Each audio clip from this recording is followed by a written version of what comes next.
Hi guys, I hope आप सब अच्छे होंगे। तो पार्ट 1 के अंदर जो हम मेमोरी बेस्ड क्वेश्चंस की सीरीज़ चला रहे हैं, पार्ट 1 के अंदर हमने 4 क्वेश्चंस को डिस्कस किया और अब इस पार्ट 2 के अंदर हम कुछ और क्वेश्चंस डिस्कस करेंगे। सो हम ये देख रहे हैं कि कैसे किसी भी एग्ज़ाम के अंदर अगर इंग्लिश के सेक्शन को हमें लॉजिकली करना है तो उसकी जो एक अप्रोच होती है, एक अनबीटेबल अप्रोच कैसे बनाई जाती है, उसकी प्रैक्टिस आप सब मेरे साथ करेंगे। चलिए स्टार्ट करते हैं।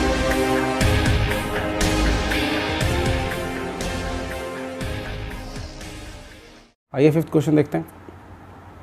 बट फिफ्थ क्वेश्चन को देखने से पहले ध्यान रखें कि इसका जो स्टेटमेंट है या जो इसका नॉट स्टेटमेंट, इसका जो डायरेक्शंस है वो अलग हैं। जो डायरेक्शंस है वो क्या है? In the given statement some words have been highlighted, these words may not be at the correct place, making the sentence grammatically and contextually incorrect. क्या मतलब है कि इसके अंदर जो वर्ड्स हैं, कुछ वर्ड्स दे रखे हैं जिनको हाईलाइट किया हुआ है, और ये जो वर्ड्स हैं ये कह रहे हैं कि वो हो सकता है कि सही जगहों पर ना हो, जिससे सेंटेंस जो है वो इनकरेक्ट बन रहा हो। तो कह रहा है कि choose the option which represents the correct sequence of words. आपको उस ऑप्शन को चुनना है, अगर गलत है तो उस ऑप्शन को चुनना है जिसमें करेक्ट सीक्वेंस दिया हुआ है। अब अपन एक क्वेश्चन की मदद से सीखते हैं। तो ये देखिए, ये है question, Coco Chanel's great comfortable to fashion. अब आप देखोगे इस पूरे सेंटेंस में 3 वर्ड्स को देखो यहाँ पे बोल्ड किया हुआ है, और तीनों के पास में ए, बी और सी लिखा हुआ है, मतलब एक एक पॉइंट लिखा हुआ है। तो अगर ये ऑर्डर सही नहीं है तो सही ऑर्डर जो है वो ऑप्शंस में आप देखोगे, ए ऑप्शन दे रखा है ACB, बी ऑप्शन दे रखा है BCA। इसका मतलब क्या है? ए ऑप्शन का मतलब है कि ए वाली जगह पे ए ही आएगा जहाँ कंफर्टेबल लिखा है, बट जो बी वाली जगह है वहाँ पे सी आएगा, और जो सी वाली जगह है वहाँ पर आएगा बी। ये हम यहाँ पे कहना चाह रहे हैं। अगर ऐसा है तो हम यहाँ पे यूज़ कर लेंगे A, C और B ऑप्शन को। ऑलराइट, और उसी तरीके से सिमिलरली बी ऑप्शन के लिए आप क्या लिखेंगे? अगर बी ऑप्शन अगर आप सही मानते हैं तो उसका मतलब हो जाएगा कि जो पहली जगह है यानी कि जहाँ कंफर्टेबल लिखा हुआ है वहाँ पे बी ऑप्शन यानी फंक्शनिंग होना चाहिए, और सेकंड जो जगह है वहाँ पे होना चाहिए सी यानी कि कंट्रीब्यूशन, और जो थर्ड जगह है वहाँ पे होना चाहिए ए। तो इसको आप फर्स्ट सेकंड थर्ड करके पढ़ेंगे तो आपको बेटर समझ में आएगा। तो ये इस तरीके से इस क्वेश्चन को सॉल्व करना है। अब देखते हैं इसको कैसे सॉल्व करना है। Coco Chanel's great comfortable, great एक एडजेक्टिव है, और ग्रेट एडजेक्टिव के बाद में ज़रूर एक नाउन आना चाहिए। तो नाउन के फॉर्म में हमारे पास में है फंक्शनिंग और कंट्रीब्यूशन। इन दोनों में से कोई एक को यूज़ करना होगा। ऑलराइट, अब यहाँ पे या तो कंट्रीब्यूशन हो सकता है या फिर फंक्शनिंग हो सकता है। पढ़ के देखते हैं और ट्राई करते हैं इस चीज़ को सेंस करने का कि यहाँ पे कौन सा बेटर ऑप्शन है। Coco Chanel's great contribution to fashion was to make clothes elegant and, अब उसके इस एलिगेंट एंड के बाद में हमें दूसरे वर्ड को प्लेस करना है। आप जानते हैं एंड जो कंजंक्शन होता है उसके इर्द गिर्द अगर हम दो चीज़ों को जोड़ रहे हैं, एंड कंजंक्शन है जो जोड़ने वाले वर्ड्स होते हैं, तो जिन दो वर्ड्स को हम जोड़ रहे हैं उनकी वाइब जो होनी चाहिए वो सेम होनी चाहिए। तो हमें एक ऐसा एडजेक्टिव लिखना है जो एलिगेंट के जैसा हो, है ना, एलिगेंट के जैसा। जैसे एलिगेंट एक पॉजिटिव वर्ड है और उसी के जैसे पॉजिटिव एक वर्ड हमें लिखना है, एक एडजेक्टिव होना चाहिए जो। और एडजेक्टिव की बात करें तो पीछे एक एडजेक्टिव आया था जो क्या था? कंफर्टेबल। तो देखिए सेंटेंस को, Coco Chanel's great contribution to fashion was to make clothes elegant and comfortable for a person, और अब जो एक लास्ट ऑप्शन बचा है, functioning in a rule bound public sphere. That's it. ये देखिए अपने आप ही फिट बैठ गए यहाँ पे। हमने एक बार इसको ट्राई करके देखा कि यहाँ पे कंट्रीब्यूशन के साथ में क्या लगना चाहिए, क्या कंट्रीब्यूशन के साथ में फिट बैठ रहा है, तो बैठ गया। और फंक्शनिंग के साथ अपन अगर यहाँ करते भी तो पर्सन के बाद में हम उसको कंट्रीब्यूशन को नहीं लिख सकते थे, बिकॉज पर्सन नाउन है, उसके बाद में एक और नाउन को लिखना does not make any sense. So यहाँ पे डेफिनेटली यही ऑप्शन हमारा सही है जिसको हमने पहले चुना था, ग्रेट कंट्रीब्यूशन यानी कि सी, उसके बाद में आ जाएगा आपका ए और उसके बाद में आ जाएगा बी। तो ये ऑप्शन कौन सा है? ऑप्शन सी है, यानी कि आपका ऑप्शन सी जो है वो है सही आंसर। आइए अगला क्वेश्चन देखते हैं। सेम टाइप का क्वेश्चन होगा। In state authority is vested in the rule of citizenship that politics the powers of, कोई सेंटेंस नहीं बन रहा देखो ऑफकोर्स यहाँ पे। हम पढ़ के देखते हैं। इनके बाद में क्या क्या आ सकता है? स्टेट आ सकता है, लिमिट्स आ सकता है, पॉलिटिक्स आ सकता है। तो ये तीनों ही आ सकते हैं यहाँ पे। तो हम एक बार किसी एक को चुनेंगे इसके अंदर, एक बार के लिए किसको चुने, बट हम एक बार काम करते हैं, इन स्टेट को छोड़ के बाकी का सेंटेंस पढ़ते हैं, बिकॉज ये अपने आप में क्लॉज है। Authority is vested in the rule of citizenship. Authority जो है वो रूल ऑफ सिटीजनशिप में वेस्टेड होती है। दैट पॉलिटिक्स द पावर्स, देखिए अब यहाँ पे अपन को रुकना होगा। दैट एक रिलेटिव प्रोनाउन की तरह यूज़ हो रहा है जो अथॉरिटी के लिए यूज़ हो रहा है गैस, और उसके लिए आगे अब जो आना चाहिए वर्ड वो एक वर्ब होनी चाहिए। तो क्योंकि रिलेटिव प्रोनाउन के बाद में हमें एक वर्ब का यूज़ करना, जनरली हम एक वर्ब को यूज़ करते हैं, तभी तो हम सेंटेंसेस को जोड़ते हैं। तो जो वर्ब है यहाँ पे वो हमारे पास में 3 में से सिर्फ एक ही ऑप्शन है और वो है लिमिट्स। तो हमें एक बात तो समझ में आ गई कि यहाँ पे बी वाली जगह पे जो है वो तो लिमिट्स आएगा। अब ए वाली जगह पे और सी वाली जगह पे क्या आएगा वो अपन रख के एक बार पढ़ के देख लेते हैं। तो एक बार पढ़ते हैं स्टेट के साथ। In state authority is vested in the rule of citizenship that limits the powers of the politics. ध्यान रखना, पॉलिटिक्स अब एंड में चला जाएगा। तो ये जब आपने पढ़ा तो इसका मतलब हो जाएगा स्टेट के अंदर, स्टेट जो भी होता है, अब पहली बात तो किसी स्टेट की बात नहीं की, तो यहाँ पे स्टेट का मतलब जरूर देश होगा। अथॉरिटी इज़ वेस्टेड, अथॉरिटी जो होती है वो वेस्टेड होती है रूल ऑफ सिटीजनशिप के अंदर, जो उसको लिमिट कर देती है। किस चीज़ को लिमिट कर देती है? पॉलिटिक्स की पावर को। ना, पॉलिटिक्स की कोई पावर नहीं होती गाइस, पॉलिटिक्स अपने आप में एक टॉपिक है, ठीक है, इसकी कोई पावर नहीं होती। पॉलिटिशियंस की ज़रूर पावर हो सकती है ना। तो पॉलिटिक्स की पावर वंस अगेन, और ये ना ही मतलब अपन हाइपोथेटिकल बात कर रहे हैं यहाँ पे कि जिसके अंदर पॉलिटिक्स के अंदर ये पावर होती है वो होती है। यहाँ पे अथॉरिटी की बात की जा रही है। वंस अगेन अपन एक दूसरा जो अपना ऑप्शन है उसको पढ़ के देखते हैं। हम पॉलिटिक्स को स्टार्ट में रख के देखते हैं। In politics authority is vested in the rule of citizenship that limits the powers of the state. Now this fits, ये जो है ये अच्छे से फिट हो रहा है। पॉलिटिक्स के अंदर जो अथॉरिटी होती है वो रूल ऑफ सिटीजनशिप में वेस्टेड होती है, और जो चीज़ है ये क्या करती है? ये लिमिट कर देती है किसकी? स्टेट की पावर्स को। तो पॉलिटिक्स कैसे रोल प्ले करती है ये हमने बताया स्टेट की पावर्स के अंदर।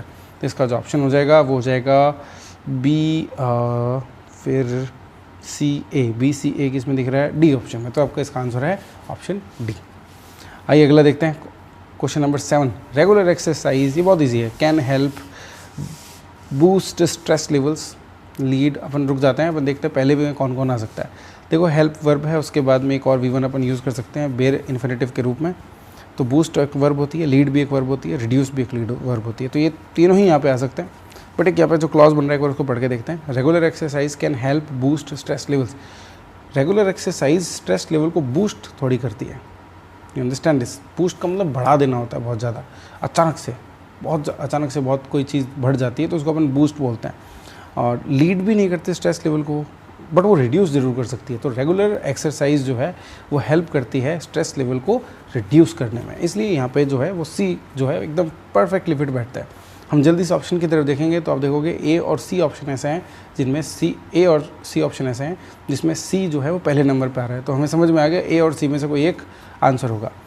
आगे बढ़ते हैं, ए इनमें से किसी भी एक को पिक कर लेते हैं। स्ट्रेस लेवल से पढ़ चुके हैं अपन। Dash your chances of appetite control and dash to significant weight loss. अब देखो यहाँ पे भी ये क्वेश्चन बिल्कुल इजीली सॉल्व हो गया। लास्ट में जो टू सिग्निफिकेंट वेट लॉस लिखा हुआ है वहाँ पे दो वर्ब्स को हमें इनमें से किसी दो को यूज़ करना है ना, बूस्ट और लीड में से किसी दो को यूज़ करना है। तो बूस्ट और लीड में से यहाँ पे लीड आएगा, क्योंकि बूस्ट के साथ में अगर आपको आगे लिखना होता है ऑब्जेक्ट तो उसके लिए टू की ज़रूरत नहीं होती है। आप बूस्ट के बाद डायरेक्ट ऑब्जेक्ट को लिखते हो। लीड के बाद ज़रूर हम क्या करते हैं बताते हैं, lead to this, lead to that. तो आप जानते हैं लीड के साथ ज़रूर हम टू को यूज़ करते हैं, दैट्स वाई लीड वहाँ पे यूज़ होगा।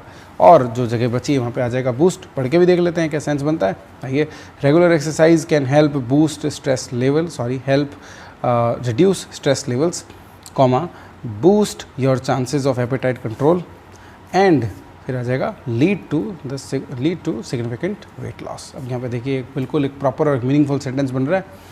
तो यहाँ पे हमारा जो आंसर हो जाएगा वो हो जाएगा सी और उसके बाद में ए और उसके बाद में बी, यानी कि ऑप्शन सी इसका आंसर है। फिर आते हैं अगले क्वेश्चन पे। अगले क्वेश्चन पे वंस अगेन नए इंस्ट्रक्शंस हैं। आइए उन इंस्ट्रक्शंस को पढ़ते हैं। 3 statements are given below at A B and C. 3 statements दिए हुए हैं। There may be some errors in the given statements. इन स्टेटमेंट्स में कोई एरर हो सकती है, ये कहा गया है। Mark the correct statement as the answer. Correct statement को एक आंसर की तरह पे आप इसको लिखें, और अगर इसमें सारे के सारे गलत हैं तो आप ई ऑप्शन को चुन लें। ऑलराइट, तो अपन को एरर ढूंढनी है, सिंपल बिल्कुल एरर बेस्ड क्वेश्चन है। The supervisor charged his assistant of negligence towards duty.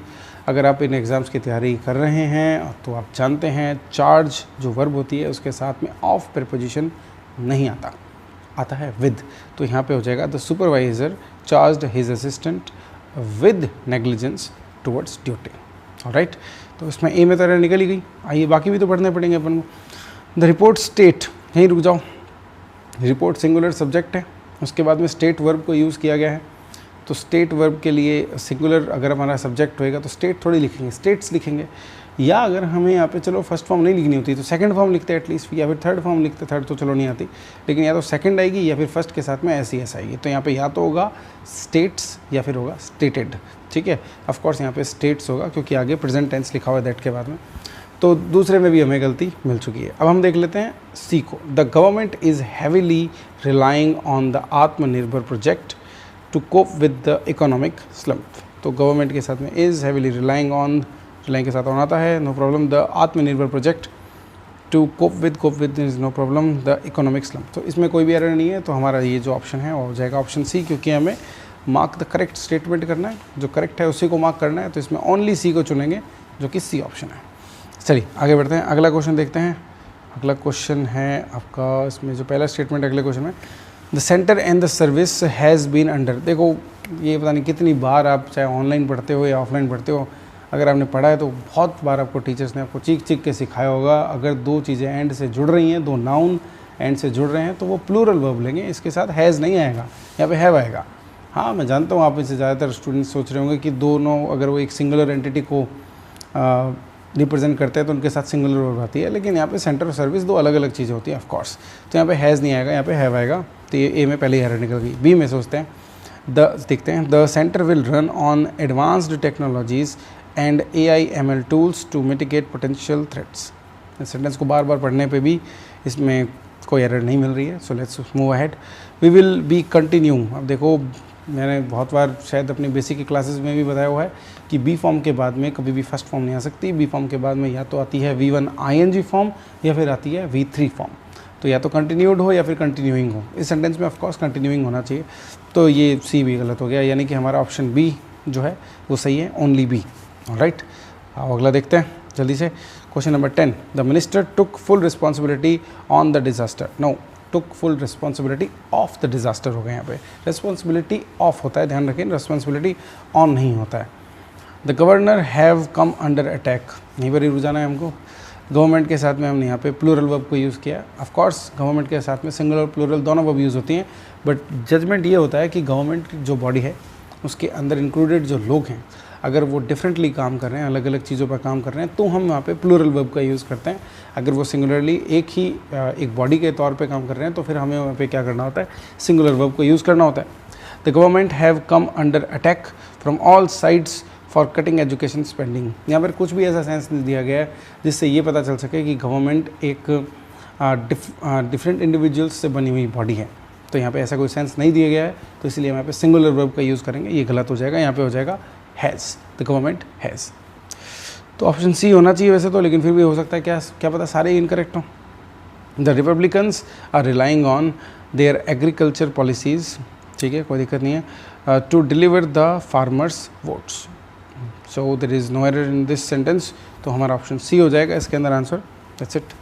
So these were the questions guys. ये थे कुछ क्वेश्चंस 10 अक्टूबर वाले सेट में से। 3 अक्टूबर वाले सेट में मैंने कुछ क्वेश्चंस देखे थे, दे वर टू ईजी, सो मैंने उनको डील नहीं किया। ये भी एक्चुअली में बहुत ईजी थे, बट मैं आपको बताना चाहता था कि कैसे आप विद इन सम सेकेंड्स इन क्वेश्चन को सॉल्व कर सकते हैं। हो सकता है कि आप देखेंगे कि मैंने जब इन क्वेश्चंस को एक्सप्लेन किया तो मुझे थोड़ा ज़्यादा टाइम लगा, बट आई नो कि अगर इनको अटैम्प्ट किया जाए तो not more than 20 seconds you would take, और कुछ क्वेश्चंस में तो 10 सेकेंड से भी कम टाइम लगता है। So that is it for this video guys. Thank you so much. मिलते हैं हम अगले वीडियो के अंदर। So keep supporting. Thank you so much. Bye bye.